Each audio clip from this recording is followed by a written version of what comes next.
Good morning students. मैं सतीश कुमार। आज हम करेंगे 11th क्लास भूगोल का भारत भौतिक पर्यावरण पुस्तक का लेसन नंबर 5 प्राकृतिक वनस्पति। और हम आए हुए हैं वन संरक्षण पर। तो वन संरक्षण पर्यावरण की सुरक्षा के लिए सबसे महत्वपूर्ण पार्ट है, जो हमारे जीवन और पृथ्वी की सुरक्षा संबंधी वातावरण को बनाए रखने के लिए सबसे महत्वपूर्ण है वनों का संरक्षण करना। वनों का जीवन और पर्यावरण के साथ बहुत ही गहरा संबंध पाया जाता है। वन प्रत्यक्ष और अप्रत्यक्ष दोनों रूप से हमें आर्थिक रूप से भी और सामाजिक रूप से भी हमें फ़ायदा पहुंचाते हैं, क्योंकि आर्थिक रूप से हम लकड़ियों से इसका कुछ भी चीज़ें तैयार करते हैं, मटेरियल तैयार करते हैं। और सामाजिक रूप से हमें समाज में बहुत सारे वनों को हम पवित्र मानते हैं, पूजा करते हैं। तो दोनों तरीक़ों से वन संरक्षण बहुत ज़रूरी है और मानव विकास की महत्वपूर्ण भूमिका निभाता है।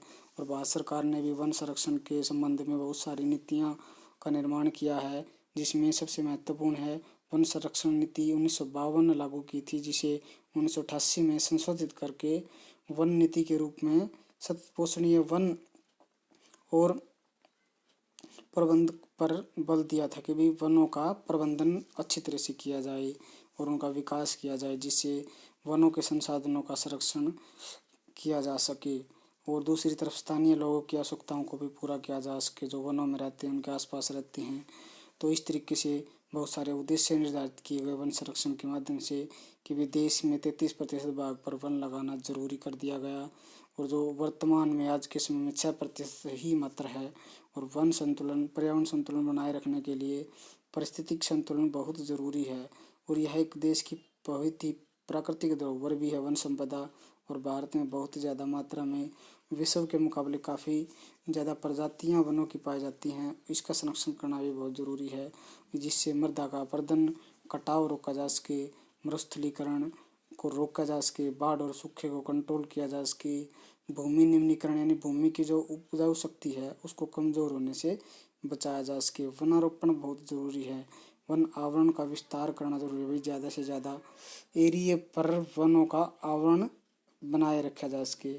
और नंबर 6 पर है वनों की उत्पादकता बढ़ाकर वनों पर निर्भर ग्रामीण जो जनजातियां हैं, इमारती लकड़ी, ईंधन, चारा, भोजन उपलब्ध करवाना बहुत ज़रूरी हो जाता है, क्योंकि ग्रामीण जो जनजातियां हैं जो जंगलों में आसपास रहती हैं, तो उनके लिए वन ही बहुत इम्पोर्टेंट होते हैं।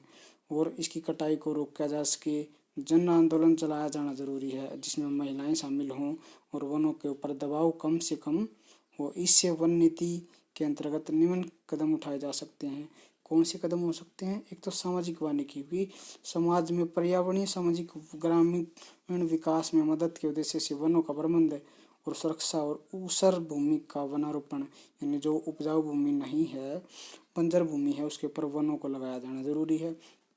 इसके साथ भारत सरकार द्वारा राष्ट्रीय कृषि आयोग 1976 से 79 के बीच में सामाजिक वानिकी को 3 वर्गों में बांटा था, जिसमें शहरों में जो वन लगाए जाते हैं वो हैं, ग्रामीण क्षेत्रों में वन लगाए जाते हैं, और फार्म वानिकी यानी बड़े पैमाने पर खेती की जाए वनों की।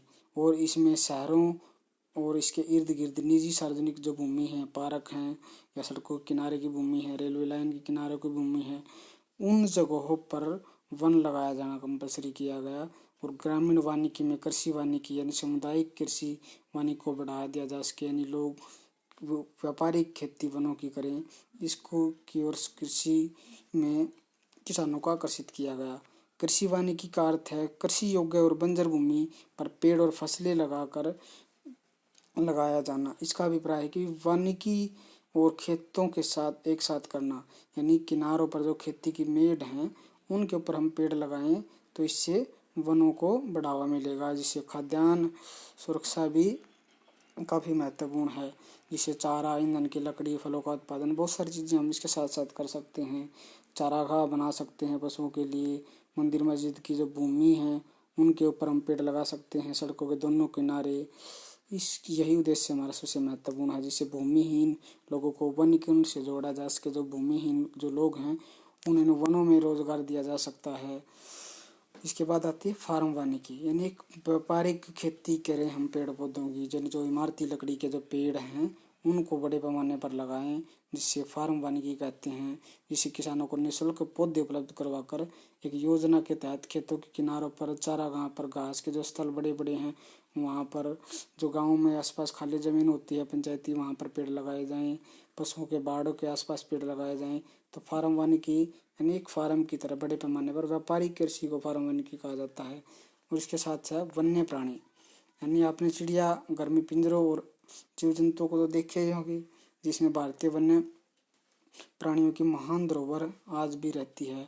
और अनुमान लगाया कि भी 4 से 5% किस्में भारत में वन्य प्राणियों की पाई जाती हैं। और बड़े पैमाने पर वन्य प्राणियों को सुरक्षा के लिए बहुत प्रयास भारत सरकार ने किए हैं। और बहुत से प्राणी हैं जो आज लुप्त होने के कगार पर हैं। कौन कौन से हैं लुप्त होने के कगार पर? वन्य प्राणियों की संख्या कम होने के बहुत सारे कारण हैं। कारण क्या है? एक तो औद्योगिक विकास भारत में बहुत तेज़ी से हो रहा है, तकनीकी विकास हो रहा है, और वनों का दोहन हम बहुत ज़्यादा मात्रा में करते जा रहे हैं। यानी व्यापारिक कृषि इंडस्ट्री लगाने के लिए वनों का कटाव बहुत तेज़ी से हम कर रहे हैं। खेती, मानवीय बस्ती बसाने के लिए, सड़कों का निर्माण करने के लिए, खदानों के लिए, जलाशयों के इत्यादि के लिए वनों को साफ करके हम इसकी ओर वनों को कम कर रहे हैं। बहुत सारे कारण हो सकते हैं। इमारती लकड़ी के लिए, चारे के लिए पेड़ काटे जा रहे हैं। पशुओं के चारागाह की खोज, मानव ने वन्य जीवों के आवासों को नष्ट कर दिया है कि भाई जो जीव जंतु उन जंगलों में रहते थे उनका जो वो जो निवास स्थान था उसको मनुष्य ने धीरे धीरे खत्म कर दिया। रजवाड़ और संप्रांत जो छोटे छोटे एरिया थे प्राचीन काल में, शिकार की क्रीड़ा के लिए राजा महाराजा जाते थे, तो धीरे धीरे वो सभी समाप्त होते जा रहे हैं। पशुओं को मारा जा रहा था। जंगलों में आग लगने से भी वनों की संपदा को काफ़ी नुकसान होता है। तो इसी तरीके से वन संरक्षण इन परिस्थितियों से बचाव रखने के लिए बहुत ज़रूरी है। और इसी दिशा में सरकार द्वारा भी बहुत सारे कदम उठाए गए हैं। और वो कदम हैं, भारत में वन्य प्राणी संरक्षण जो अधिनियम लागू किया गया था, वन्य प्राणी अधिनियम 1972 पास किया गया। और वन संरक्षण में कानूनी रूपरेखा तैयार करके उस अधिनियम को 2 मुख्य उद्देश्य सूचीबद्ध किए गए। कौन कौन से? एक तो संकटापन्न, जिन्हें संकट में जो प्रजातियां हैं जिसमें उनको सूचीबद्ध किया गया, जिसमें नेशनल पार्क हैं, पशु विहार हैं, जैसे संरक्षित क्षेत्रों को कानूनी सहायता प्रदान की गई कि भी वहाँ पर सभी प्रकार की जीव जंतुओं की सुरक्षा को सुनिश्चित किया जाए। और कठोर सजा का प्रावधान इसके लिए किया गया कि जो भी पशुओं का शिकार करेगा या उनको नुकसान पहुंचाने का प्रयास करेगा। भारत में आज के समय में 92 नेशनल पार्क हैं और 492 वन्य प्राणी अभयारण्य हैं, जिसमें 1.57 करोड़ हेक्टेयर भूमि पर ये फैले हुए हैं। इसके साथ साथ यूनेस्को ने भी भारतीय के लिए मानव और जीवमंडल योजना लागू की गई थी। इसके साथ भारत सरकार ने वनस्पति जात और प्राणी जात संरक्षण के लिए बहुत सारे कदम उठाए, जिसमें टाइगर प्रोजेक्ट है 1973 में लागू किया गया, प्रोजेक्ट एलिफेंट है 1992 में लागू किया गया। और भी बहुत सारी प्रोजेक्ट हैं जो भारत सरकार द्वारा चलाए गए। और इसके साथ साथ योजना बहुत सारी शुरू की गई, जिसमें 9 बाघ निश्चय हैं भारत में जिनको शुरू किया गया। और इनका एरिया जो है 16,339 वर्ग किलोमीटर पर आज फैले हुए हैं, जिसमें 27 बाघ निश्चय में चल रही है। और क्षेत्रफल की दृष्टि से 37,761 वर्ग किलोमीटर है। और 17 राज्यों में यह है फैले हुए हैं बाघ अभयारण्य, जो भारत की प्राकृतिक और वन्य संपदा को दर्शाते हैं। इसके अलावा भारत सरकार द्वारा बहुत सारी योजनाएं लागू की गई हैं, जिसमें मगरमच्छ प्रजनन केंद्र हैं, परियोजनाएं लागू की गई हैं, हुगल परियोजना है और हिमालय कस्तूरी मृग परियोजना भी चलाई गई है। इसके साथ साथ जो जीवमंडल निश्चय हैं, जो जीवों को आरक्षित क्षेत्र जिन्हें हम कहते हैं जीवमंडल निश्चय, जहाँ पर जीव जंतुओं को आरक्षित करके रखा गया है, जिसमें मानव का हस्तक्षेप बहुत कम मात्रा में हो, और जिन्हें यूनेस्को द्वारा मानव और जीवमंडल प्रोग्राम MAB के अंतर्गत मान्यता प्राप्त हैं। जैसा कि आरेख में भी दिखाया गया है कि भाई किस तरीके से भारत में 14 जीवमंडल निश्चय हैं, जिसमें 4 जीवमंडल निश्चय नीलगिरी, नंदा देवी, सुंदरबन, मन्नार की खाड़ी यूनेस्को द्वारा जीवमंडल निश्चय विश्व नेटवर्क पर मान्यता प्रदान की गई है। और इसमें हम बात करें नीलगिरी जीवमंडल निश्चय की, तो इसकी स्थापना 1986 में हुई थी। भारत का पहला जीवमंडल निश्चय था जो जीव जंतुओं की सुरक्षा को निश्चित करता था। और यह वायनाड वन्यजीव सुरक्षित क्षेत्र है। नारहोल, बांदीपुर और मधुमलाई, निलंबूर का सारा वन क्षेत्र वनों से ढका हुआ है। और ऊपरी नीलगिरी जो पठार है, बहुत सारी जनजातियाँ और वन्यजीव प्रजातियाँ वहाँ पर निवास करती हैं। और ये है हमारा भारतीय जीवमंडल निश्चय का जो भारतीय मानचित्र है, जिसमें नंदा देवी दिखाया गया है। जीवमंडल निश्चय पंचमढ़ी है, सिमलीपाल है, डिब्रू सईखोवा है, सुंदरवन डेल्टा का जो एरिया है यहाँ पर है। उसके बाद नीलगिरी निश्चय और अगस्तमलाई और मन्नार की खाड़ी, ये हमारे जीवमंडल निश्चय भारत के हैं। इसके साथ साथ बात करें, बहुत सारी दुर्लभ प्रजातियां नीलगिरी निश्चय में पाई जाती हैं, जिसमें बंदर है। बंदर दुम वाले जैसी पूंछ वाले जो बंदर हैं सबसे ज़्यादा मात्रा में पाए जाते हैं नीलगिरी निश्चय में। हाथी है, बाघ है, सांभर, गोर, चीतल, बहुत सारे जानवर नीलगिरी निश्चय में प्रजातियां इस प्रकार की जीवों की पाई जाती हैं। और यह उबड़ खाबड़ क्षेत्र है क्योंकि पहाड़ी क्षेत्र ज़्यादा है। इसके साथ साथ नंदा देवी जीवमंडल निश्चय है। यह नंदा देवी जीवमंडल निश्चय उत्तरांचल में स्थित है और जिसमें चमोली, अल्मोड़ा, पिथौरागढ़ और बागेश्वर जिले जो उत्तरांचल के हैं वो नंदा देवी जीवमंडल निश्चय में शामिल हैं। और यहाँ पर शीतोष्ण उष्ण कटिबंधीय यानी शीतोष्ण कटिबंधीय वन पाए जाते हैं। और यह प्रजातियाँ सिल्वर वुड के पेड़ों से भरी हैं। लैटिफोली जैसे ऑर्चिड और रोडोडोन शामिल हैं। और जैसे जीव जो पेड़ पौधों की प्रजातियां हैं वो ये पाई जाती हैं यहाँ पर।